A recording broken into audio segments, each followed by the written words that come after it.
Well, dear friends, we are thankful that you're here with us in worship this morning and invoke the blessing of our God upon you, that you may leave this house of prayer saturated with His goodness.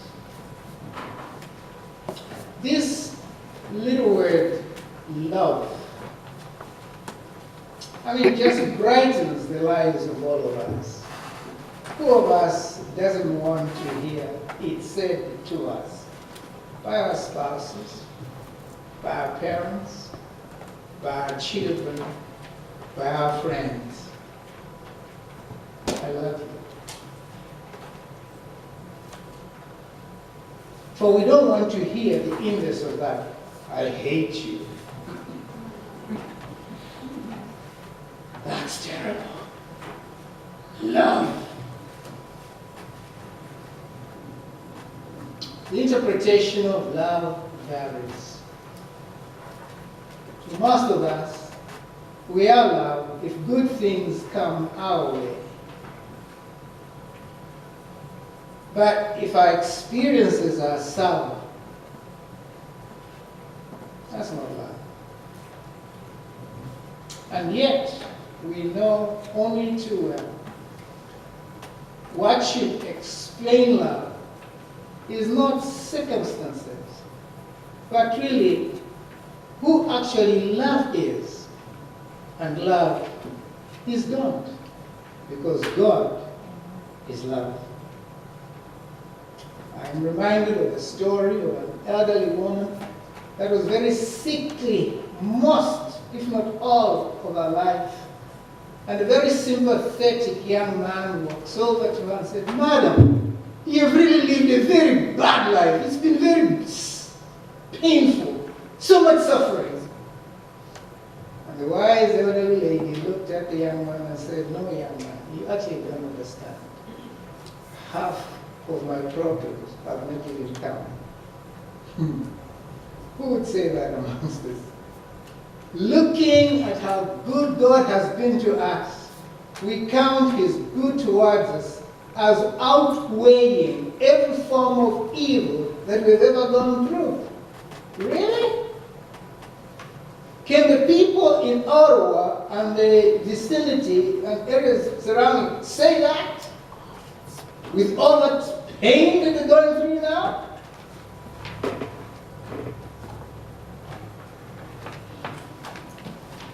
None of us can explain that situation. But the God about whom we just had some, He makes everything beautiful in His time, has an explanation to that, which if we understood, we would see elements of love that are hidden to our naked eyes, as we only see the circumstances in seculars. But for our study in the course of this morning, we want to zero in on how we ourselves may love the way God loves. And the Lord Jesus Christ gives it to the one man who is out to test Him. But in giving it to that man, He gives it also to you and me, that in this way we may carry ourselves about. And the word is very plain. You shall love the Lord your God with all your heart, with all your soul, with all your strength, with all your mind. And you shall love your neighbor as yourself. Let's pick out 3 pieces of advice from there. The Lord is basically telling us there is such a thing as our lover. Who should love? Well, it's you and it's me. So, instead of saying you shall love, I should say I shall love. And if I shall love, then it is me myself to understand what that love is. And we know only too well, in the words of 1 Corinthians 13, the 8th verse, love is patient and and love is kind. How impatient am I with situations, with people? And who softens my heart so that I don't act furiously and hurriedly and not understandingly when I respond to them? Because if I love them, I will be cool. I will be composed. I will not be in a rage. Do I respond like that? And notice, it also calls for compassion, an ability to enter the situation in which the next being is, to the point to which I seek as best as I can understand the angle from which I'm being approached, instead of just enveloping myself with what I want to get out of the situation.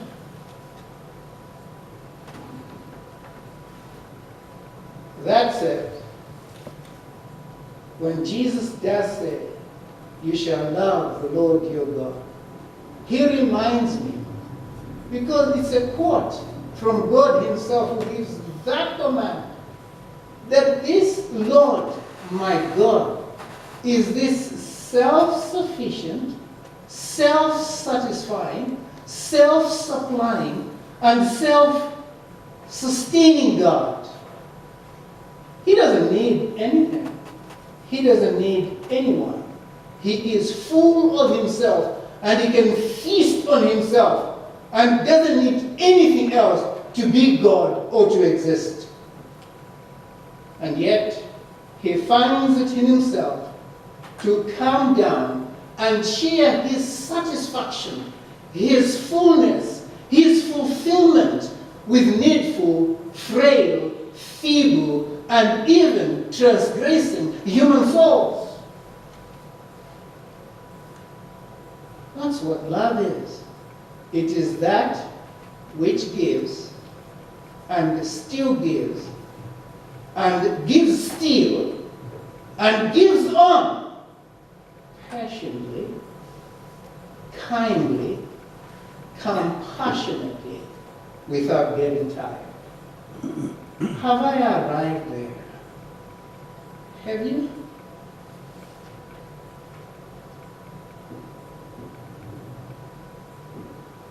We test ourselves by checking out who is our first love.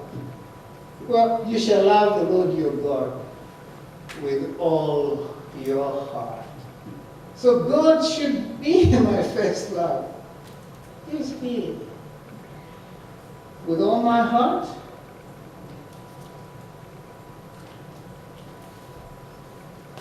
So I should actually enjoy God.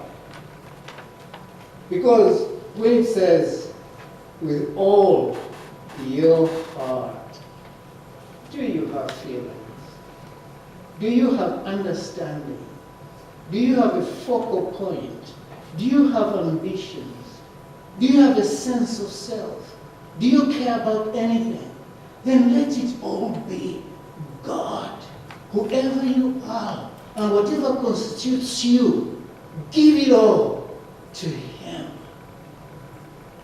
And so if I enjoy him, let me empty myself in him. For it says, you shall love the Lord your God with all your soul. That's about, am I conscious of myself? Am I aware of who I am? Am I aware of everything that constitutes me? Let me bring it all and give it to him who is called God. I enjoy him to the point of emptying myself into him. But I should also enter him, for it does say, with all your strength, with all your might. Do I exert myself upon anything? Do I spend my time and energy on anything?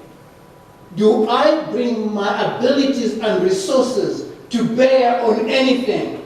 Where do I take it? Well, the text is telling me it should be on him who you enjoy, who you've entered, if you really have emptied yourself into him.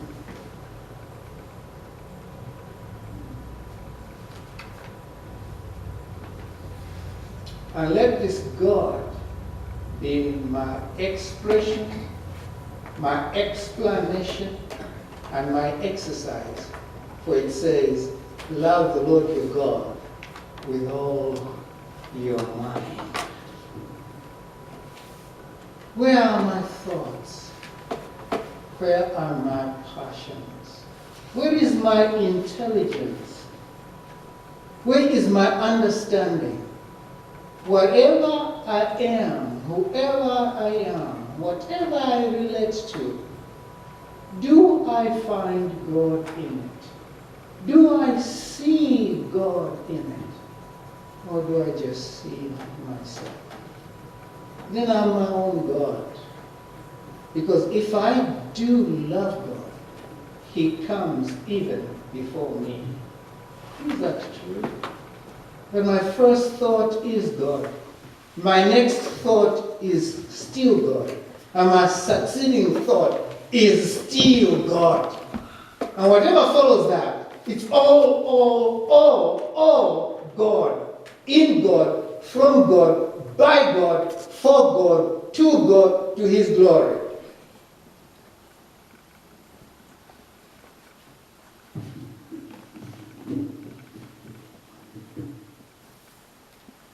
Have I set, even as the closing part of our notes said, my priorities right?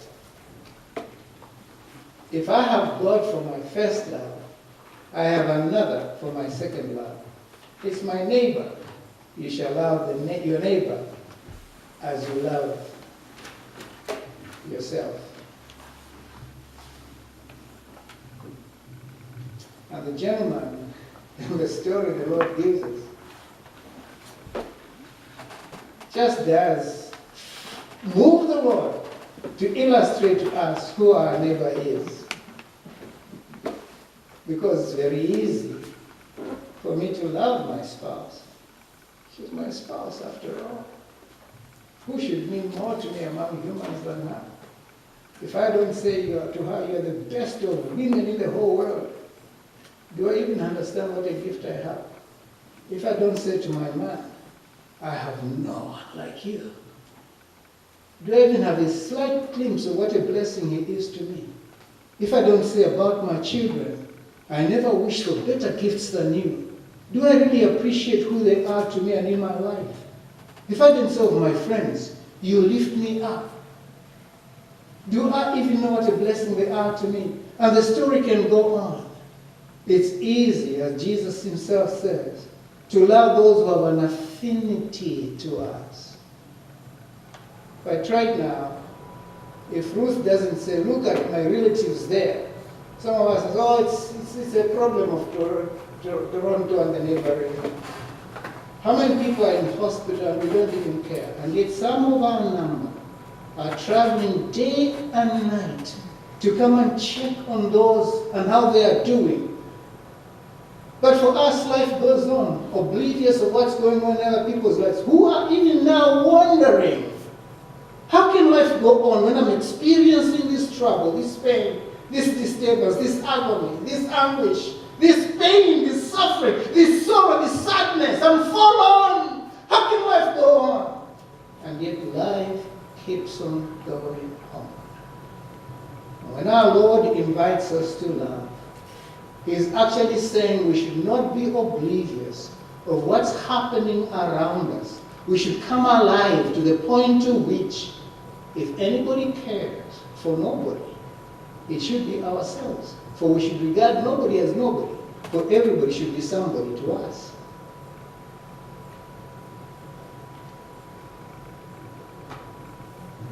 Just how can we do that?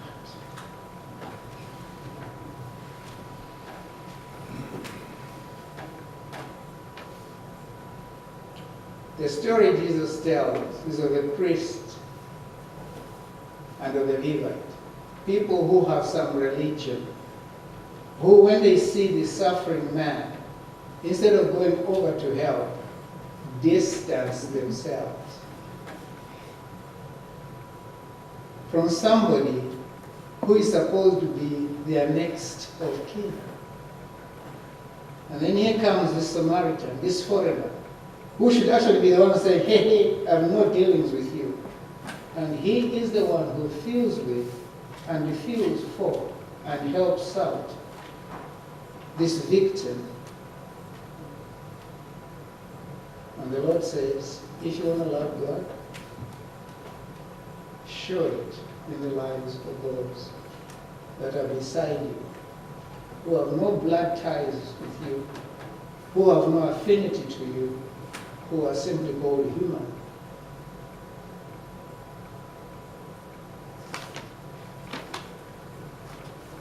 I can test myself, and you do the same. When did I last spend just 30 minutes in prayer? Just praying for people on the streets, in the streets of Parrsboro. Those who seem to be hanging around, doing nothing, caring for nothing, looking like they have nothing to do in the world, nothing to live for. When did I just spend just 30 minutes praying for them?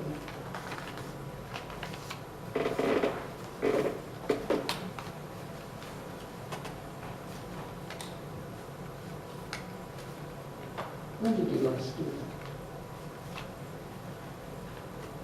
When we hear there's a tsunami in China, a tornado in America, we just say quick, oh Lord, remember that situation.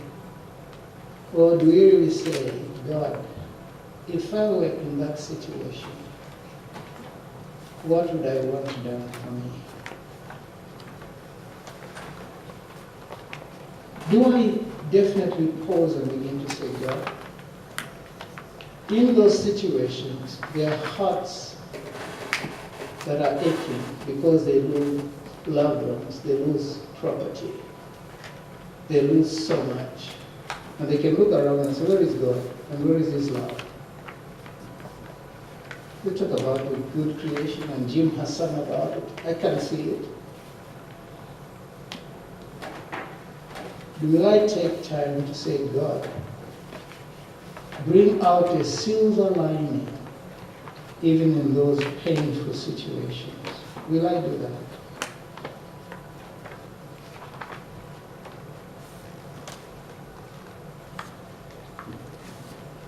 But to bring it further home,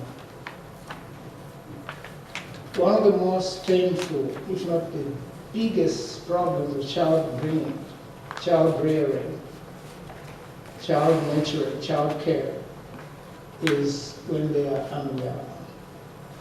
I remember those moments I would take my babies to a hospital, and then the injection that they must be given is really painful, and I really wish I could take it for them. And when I give this medical practitioner, this child, to jab that needle in, and I take a look into the child's eye, and I can see the child say to me, don't you care? How can you subject me to this pain? And I can't bear to look into those eyes. I must just look away, because I know it must have it, and I can't suffer for it. It must suffer for itself. But what I'm doing is meant to bring some good for it, which later on to realize when the relief comes. As you sit there, have there been those moments in your life where experience has taught you, ask, where is God in this area? Some of us, the presence of God, and then we have those very strong, very nice feelings, and a great sense of He is there, because the feeling gives us there. Our feelings may be deceptive, because even when you don't feel like He is there, God is still there. And love says, I am there, whether or not you realize me. Because that's the reality of the matter. That child who thinks I've distanced myself from him, from her, and subjecting them to that pain, don't know why I'm subjecting them to that. Later on, when they understand, they might say thank you to me, but not before. And so as you sit there with your aching heart, troubled mind, troubled soul, begin to realize the God who says you love me first and then others, really knows what you're going through. And he says, you love is only if you love the way I love. And our God feels for us and feels with us. Not with a feeling that is passive, one which is very active. And which says, if I could, I would suffer for you. And he has suffered for us. If I could, I would die for you. And he has died for us. If I could, I would resurrect for you. And he has resurrected for us. If I could, I would ascend for you. And he has ascended for us. If I could, I would rule for you. And he is ruling for us. If I could, I would intercede for you. And he is interceding for us. If I could, I would descend for you. And he will descend for us. If I could, I'll control everything for you and give you eternal blessing. And he will do that. That is love. How much am I sharing here to those needy folks around me? If I'm not, I don't know. If I do,